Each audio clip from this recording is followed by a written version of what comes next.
Shalom, saudara-saudara yang kekasih, senang bertemu dengan Bapak Ibu dan saudara-saudaraku sekalian. Pada minggu yang bahagia ini, kita akan mendengarkan sabda Tuhan dari kitab Injil Markus pasal 7 ayat 1 sampai 8, kemudian ayat 14 dan 15, dilanjutkan dengan ayat 21 sampai 23. Bapak Ibu, saudara-saudara, mari kita berdoa. Ya Tuhan, Engkaulah kiranya membukakan hati kami untuk mendengarkan sabda-Mu dan memberikan kekuatan untuk melakukan sesuai dengan kehendak-Mu. Di dalam nama Tuhan Yesus kami berdoa. Amin. Bapak Ibu, saudara-saudara, firman Tuhan yang menjadi renungan kita, saya bacakan demikian. Pada suatu kali, serombongan orang Farisi dan beberapa ahli Taurat dari Yerusalem datang menemui Yesus. Mereka melihat bahwa beberapa orang muridnya makan dengan tangan najis, yakni dengan tangan yang tidak dibasuh.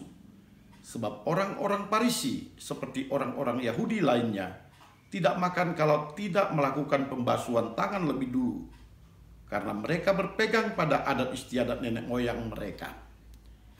Dan kalau pulang dari pasar, mereka juga tidak makan kalau tidak lebih dahulu membersihkan dirinya. Banyak warisan lain yang mereka pegang, umpamanya hal mencuci cawan, kendi, dan perkakas-perkakas tembaga. Karena itu, orang-orang Farisi dan ahli-ahli Taurat bertanya kepadanya, "Mengapa murid-muridmu tidak hidup menurut adat istiadat nenek moyang kita, tetapi makan dengan tangan najis?" Jawabnya kepada mereka, "Benarlah nubuat Yesaya tentang kamu, hai orang-orang munafik. Sebab ada tertulis, bangsa ini memuliakan aku dengan bibirnya, padahal hatinya jauh daripadaku. Percuma mereka beribadah kepadaku, sedangkan ajaran yang mereka ajarkan ialah perintah manusia.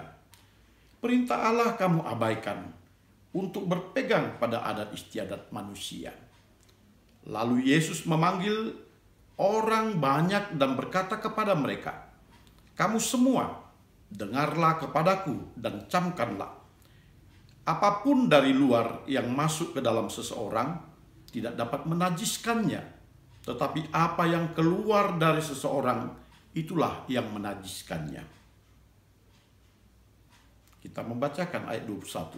"Sebab dari dalam, dari hati orang, timbul segala pikiran jahat, percabulan, pencurian, pembunuhan, perzinahan, keserakahan, kejahatan, kelicikan, hawa nafsu, iri hati, hujat, kesombongan, kebebalan. Semua hal-hal jahat ini timbul dari dalam dan menajiskan orang." Amin. Bapak Ibu, saudara-saudara, kita mengambil judul yang terbuang dan yang terpelihara. Bapak Ibu, saudara-saudara yang kekasih, teks yang baru kita bacakan ini adalah suatu dialog antara Yesus dengan orang-orang Farisi dan ahli Taurat. Ketika itu, orang-orang Farisi dan ahli Taurat, mereka berkata kepada Yesus, sambil tentunya mencibirkan bibir mereka dan mengejek. Mereka mengatakan, "Mengapa murid-muridmu tidak membasuh tangan dulu baru makan? Mengapa mereka berbuat hal yang menajiskan?" Bapak, Ibu, saudara-saudara, tentu saja orang-orang ahli Taurat dan Farisi ini sengaja berkata demikian agar mereka dapat mempermalukan Yesus dan murid-muridnya. Seolah-olah Yesus tidak mengajarkan kepada murid-muridnya tentang adat istiadat nenek moyang mereka. Tidak mengajarkan tentang kekudusan sebagaimana yang diberlakukan di dalam kehidupan orang-orang Yahudi. Dan Yesus tentu saja memahami apa maksud ahli Taurat dan orang-orang Farisi ini berkata demikian.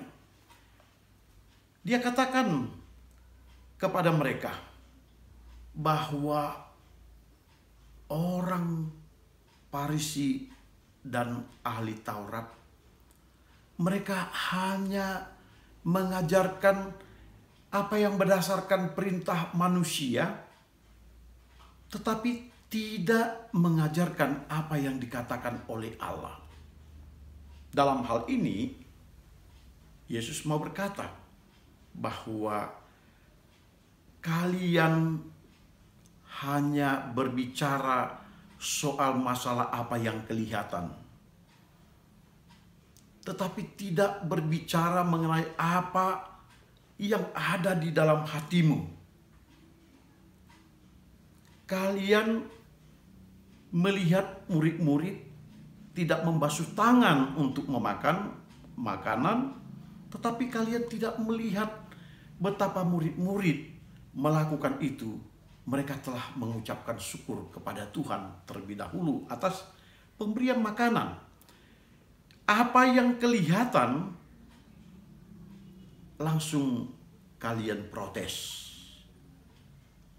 Kalian benci. Kalian upayakan untuk menjadi hal olok-olokan yang mempermalukan sesamamu. Dan itu sebabnya Yesus mengatakan kepada mereka, bangsa ini memuliakan aku dengan bibirnya, tetapi hatinya jauh daripadaku. Yesus mau mengatakan, mengapa kamu mencelah mereka? Jikalaupun mereka melakukan sesuatu yang bertentangan dengan adat istiadat menurutmu, apakah mencela itu adalah sesuatu yang harus dikatakan dengan spontan untuk mempermalukan? Tidak adakah cara yang lain yang mereka harus lakukan untuk menyampaikan maksud agar istiadat tersebut atau ajaran tersebut bisa dilakukan pada waktu yang akan datang tanpa mengabaikannya? Jangan-jangan memang sengaja mengatakan demikian untuk mempermalukan Yesus dan murid-muridnya yang mengabaikan adat istiadat. Kalau begitu halnya, ada sesuatu yang salah dengan kalian, yakni kalian mempunyai hati yang busuk, mempunyai kebencian, iri hati, dengki, dan tidak mengasihi sesama manusia. Ini sebabnya kamu hanya memuliakan Allah dengan bibirmu, tetapi kamu tidak memuliakan Dia dari hatimu yang terdalam. Bapak Ibu, Yesus menandaskan kemudian apa yang masuk ke mulut itu tidak menajiskan. Sebab apa yang masuk ke mulut semua akan keluar ke jamban. Yesus mau berkata, apapun yang kita makan itu tidak najis, karena semua akan terbuang ke jamban. Tetapi apa yang kita katakan, inilah yang akan menajiskan kita jikalau kita mengatakan yang jahat.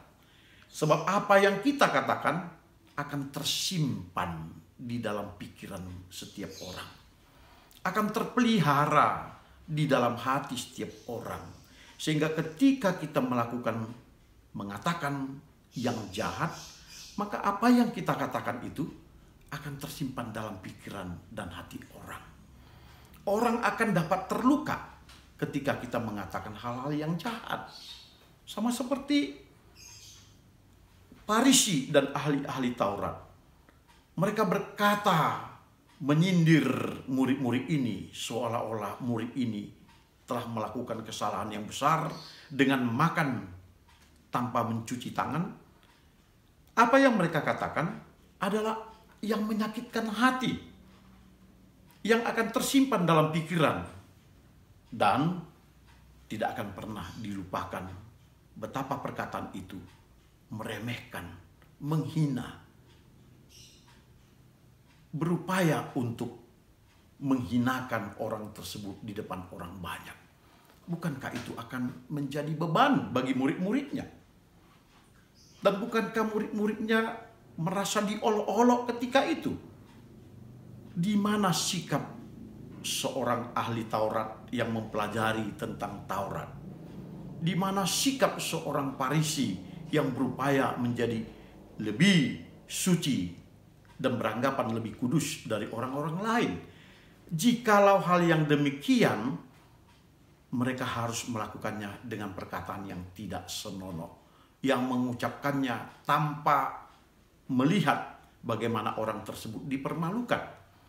Apa gunanya kamu belajar tentang Taurat jikalau hatimu ternyata penuh dengan iri hati, penuh dengan dengki, dan penuh dengan kejahatan? Untuk apa kamu berbicara kebaikan kalau ternyata hatimu penuh dengan kejahatan? Sebab apa yang kamu katakan hanyalah sebuah kebencian saja. Bapak, Ibu, Saudara-saudara, Yesus berbicara tentang apa yang akan kita keluarkan dari hati kita. Yang pastinya dari hati inilah kita mengeluarkan perkataan-perkataan. Sebab di dalam hati inilah segala keputusan-keputusan diambil. Bagi orang Yahudi, hati adalah tempat untuk menyimpan segala perkara, tempat untuk memutuskan segala perkara, dan dari hati inilah seseorang akan mengucapkannya. Kalau hatinya penuh kejahatan, maka ucapan-ucapan mulutnya penuh dengan kejahatan. Kalau hatinya penuh dengan kedengkian, maka perkataannya pun penuh dengan kedengkian. Kalau hatinya iri, maka dia pun selalu iri dan berupaya untuk menjatuhkan orang yang dia tidak sukai. Itu sebabnya Yesus berkata, bukan apa yang masuk ke dalam mulut itu yang menajiskan, tetapi apa yang keluar dari hati. Oleh karena itu mari kita jaga hati kita, agar hati kita boleh hanya menyimpan firman Tuhan, boleh menyimpan hanya perkataan Allah, sehingga kita berkata sebagaimana Allah berkata, berpikir sebagaimana Allah berpikir, dan berupaya untuk menyampaikan hal-hal yang positif dan membangun agar kita boleh mendekatkan semua orang kepada kerajaan Allah. Jaga hati, ini yang paling penting. Sebab dari dalam hati itu bisa timbul segala pikiran yang jahat. Bapak, Ibu, Saudara-saudara, ketika kita mempelajari tentang kisah Kain dan Habel, Kain mempunyai rencana yang jahat terhadap Habel, adiknya. Di pasal 4 kitab Kejadian, Tuhan telah mengingatkan Kain. Dia katakan, Kain, lihatlah hatimu, jagalah hatimu. Dosa telah mengintip di hatimu dan akan menggoda engkau untuk melakukan yang jahat. Tetapi Kain tidak memelihara hatinya. Dia tidak menjaganya. Dan akhirnya dia merancang yang jahat. Dari hatinya timbul keinginan untuk membunuh adiknya Habel. Dan dia melakukan pembunuhan itu terhadap adiknya sendiri. Apa yang ada di dalam hatinya, itulah yang menajiskan dirinya ketika keluar dari mulutnya, dan akhirnya merancang yang jahat dan menimbulkan dosa yang besar. Kita harus menjaga hati kita, supaya di dalam hati kita jangan timbul segala perkara yang jahat, pikiran yang jahat seperti percabulan, pencurian, pembunuhan, perzinahan, keserakahan, kejahatan, kelicikan, hawa nafsu, iri hati, hujat, kesombongan, kebebalan. Kita tahu apa yang kita perbuat di dalam kehidupan yang nyata itu adalah hasil dari dalam hati kita, di mana hati kita tidak dapat kita kontrol, dan hati kita pun melakukan sesuatu ketika terucapkan dari mulut kita. Hati kita tidak bisa kita kuasai untuk bisa mengasihi orang, maka yang timbul adalah iri hati. Maka ketika orang tersebut boleh berprestasi dan berhasil, yang keluar dari hati kita, yang kita ucapkan dari mulut kita, bukan pujian dan takjub kepada orang tersebut, tapi sering sekali adalah tuduhan-tuduhan palsu. Seolah-olah kita menganggap keberhasilannya itu adalah pekerjaan yang jahat, persekutuan dengan orang jahat, persekongkolan dengan orang jahat. Bahkan kita bisa menganggap orang yang berhasil itu sebagai bagian daripada persekutuan dengan iblis dan sebagainya. Dan kita ucapkan, kau berhasil oleh karena engkau main dengan kekuatan jahat, main dengan dukun-dukun, bersekutu dengan Belzebul dan sebagainya. Kita berkata demikian, padahal dia berhasil dengan baik karena bekerja keras. Tapi karena iri hati, karena di hati kita sudah penuh dengan pikiran jahat dan kebencian, kita berkata yang sedemikian. Itu sebabnya Yesus sekali lagi mengatakan, bukan apa yang masuk ke mulut yang menajiskan, tetapi apa yang keluar dari mulut. Sebab dari mulut ini keluar adalah apa yang dikatakan oleh isi hati kita. Sehingga kita seringkali berbicara yang jahat karena hati kita tidak berhasil kita jaga. Bapak, Ibu, Saudara-saudara, mari jaga hati kita. Kita pelihara agar kita bisa membuat hati kita penuh dengan kedamaian dan sukacita surgawi. Maka kita berkata, Tuhan, masuklah dalam hatiku, agar aku dapat melakukan yang baik, karena hatiku penuh dengan kebaikan. Bukan dengan kejahatan, bukan dengan segala hal yang bersifat negatif, tetapi sesuatu yang datang daripada Tuhan. Jagalah hati kita, karena di tempatnya itulah akan terpelihara semua. Jangan kita hanya mengutamakan yang di dunia, yang akan masuk ke dalam mulut kita, sebab semuanya itu akan terbuang. Tetapi peliharalah hatimu, sebab apa yang keluar dari mulutmu, itulah yang akan menunjukkan engkau najis atau suci dari Allah. Tuhan memberkati. Salam.